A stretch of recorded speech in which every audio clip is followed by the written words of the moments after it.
Bom, agora eu vou explicar a parte do emissor comum, né? O emissor comum, agora a gente vai ter aqueles capacitores não mais entre o coletor e o emissor, mas sim entre o coletor e a base, né? Porque a base é a entrada e o coletor é a saída, né? Do emissor comum. Então tá. A gente faz uma transformação para analisar mais simplesmente, né? Isso. Que a gente vai considerar, por algum motivo, ele vai considerar só o R, né?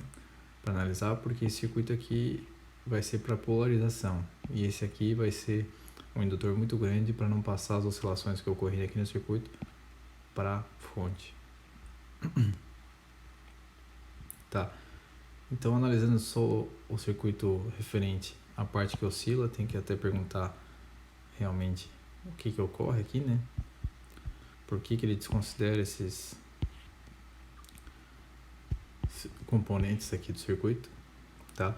Só para entender melhor o funcionamento desse circuito, andei analisando e cheguei à seguinte conclusão. Ele não deu todos esses detalhes, né? Que é o seguinte: a gente sabe que no emissor comum a gente tem que a saída, ela tem uma defasagem de 180 graus referente à base, né? Que é a entrada. Aí o que ocorre?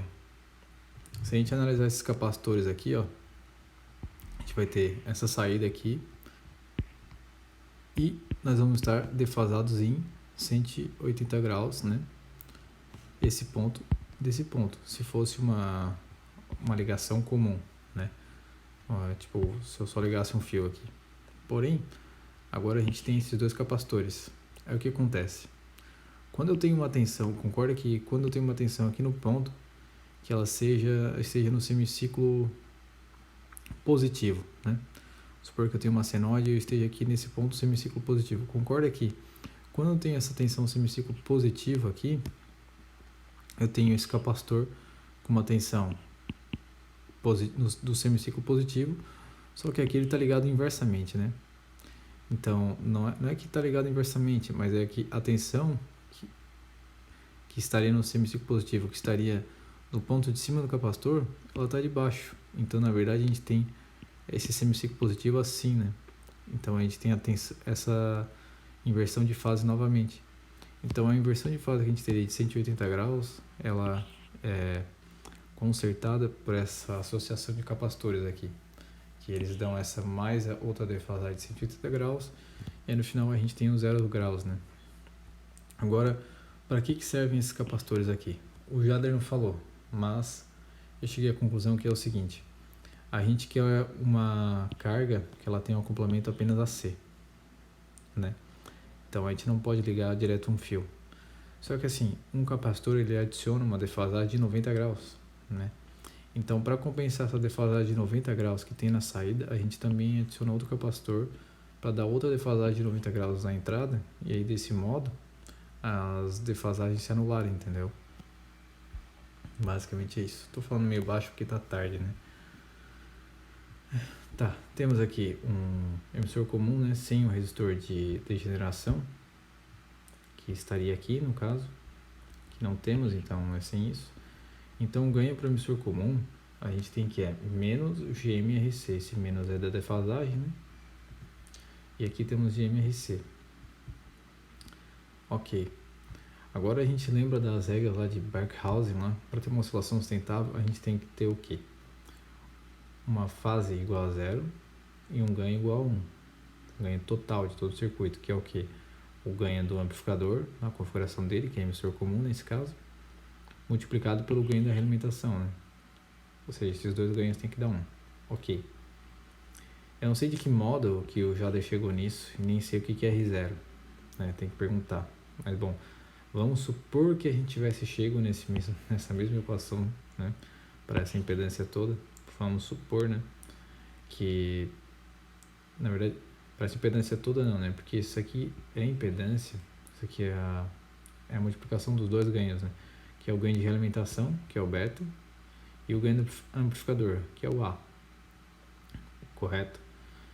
Então, a gente tem aqui o ganho do amplificador, AV, a gente considera menos AV igual a GMR, Eu não entendi muito bem essa associação, mas eu acredito que é porque nessa... na verdade eu não entendi. Na verdade o AV seria menos GMRC, né? Num ganho de emissor comum. Aí ele só passou o negativo para o outro lado, mas não entendi o motivo que ele fez isso. Ok, mas bom. Deixando assim, né? A gente, supondo que a gente chegasse nessa equação, agora a gente sabe que o quê? Considerando que a gente tem só R aqui, então esse ganho aqui, ele é puramente real. Sendo puramente real, a gente tem aquela situação que não tem defasagem não tem defasagem, né? Em graus, é zero, porque é puramente real. Então, se aqui é puramente real, então todo o resto dos termos tem que ser puramente real também. Ele fez uma simplificação, chegou nessa fórmula. Então, se aqui em cima só tem a parte real, então a parte de baixo também tem que ser real para a defasagem ser no final zero, né?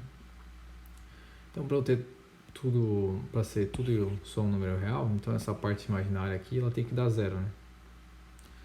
Para ela dar zero, então a gente só iguala tudo isso igual a zero. Então R0 acaba sumindo, o J também, e depois a gente só isola o W, né? E depois passa para F, né? Só divide ali por 2π, a gente chega nessa forma aqui, onde o CT é isso aqui, né? Tá, beleza. Então a gente tem a frequência de oscilação para os termos imaginários se anularem, né? Que é esse termo aqui, na verdade, só esse termo aqui tá tudo meio que misturado, né? Esse é o termo imaginário. Então a gente tem a frequência para esse termo se anular e a gente tem um ganho com defasagem igual a zero. Ok. Com os dados no valor de capacitor, etc., a gente chega num valor de frequência. Ok. Agora outra condição, né? A gente tem que a multiplicação dos dois ganhos tem que dar igual a 1. Ok. Tem que dar igual a 1 na situação de que a defasagem é igual a zero. Como a defasagem é igual a zero, a gente some com esse termo, né? E o que vai sobrar da fórmula é esse restante aqui, que foi o que ele botou aqui.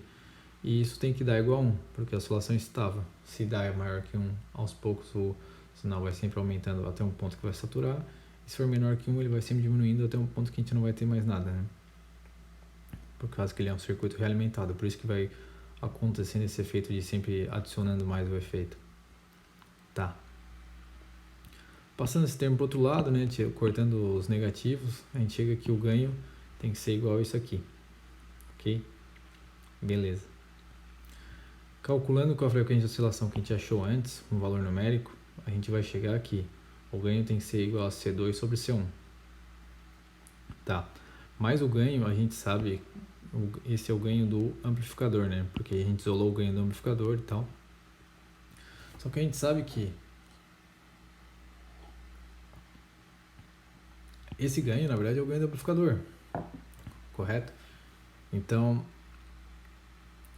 o ganho do amplificador, ele é Gm vezes R, né? Que a gente considerou ali em cima. Que tem que perguntar por que é só isso. Por que é só R, né? Por que não é a impedância inteira que está ligada no coletor, igual a análise que foi feita no básico comum? É uma pergunta a se fazer, né? Mas bom, considerando que é só esse R aqui, a gente sabe que isolando o Gm, né? E pegando esse C2 e substituindo por AV aqui, a gente chega que o Gm tem que ser isso. Ok. E pela consideração de que o ganho é A vezes o beta tem que ser 1, né? E o beta toda essa fórmula tem que ser 1, e a gente tem que o AV vai dar isso aqui. Então a gente, eu vou escrever aqui que fica melhor, né? Que é o seguinte, AV vezes o beta tem que ser 1. A gente tem que, o AV a gente já encontrou, que é o C2 sobre C1. Então, vezes o beta igual a 1, se a gente isolar, a gente encontra uma relação para o beta, que é o que? O beta vai ser C1 sobre C2, que é o que está aqui. Aí, claro, ele considera ali, para o começo de oscilação, igual lá no básico comum, a gente tem que ter um ganho de todo o circuito maior que 1. A gente poderia manipular várias partes do circuito, mas aqui uma fácil de se pensar, né, imaginar, é o que? Aumentar esse ganho Gm, né?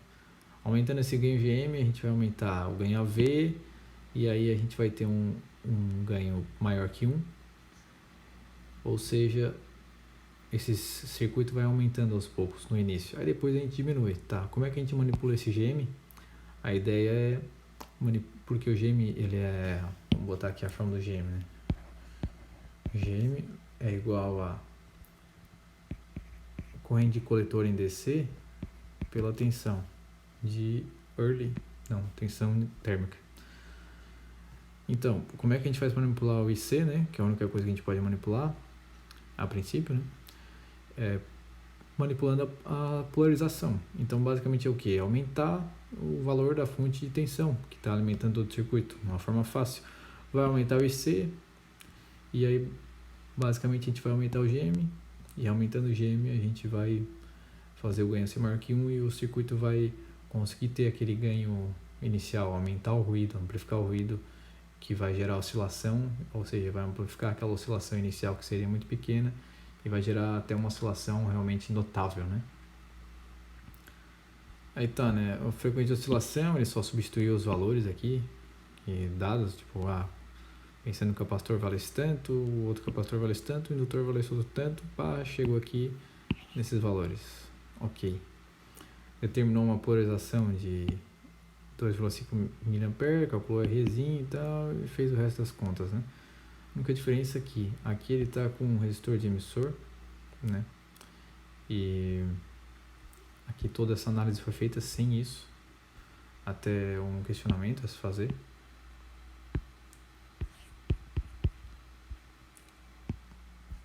E basicamente é isso.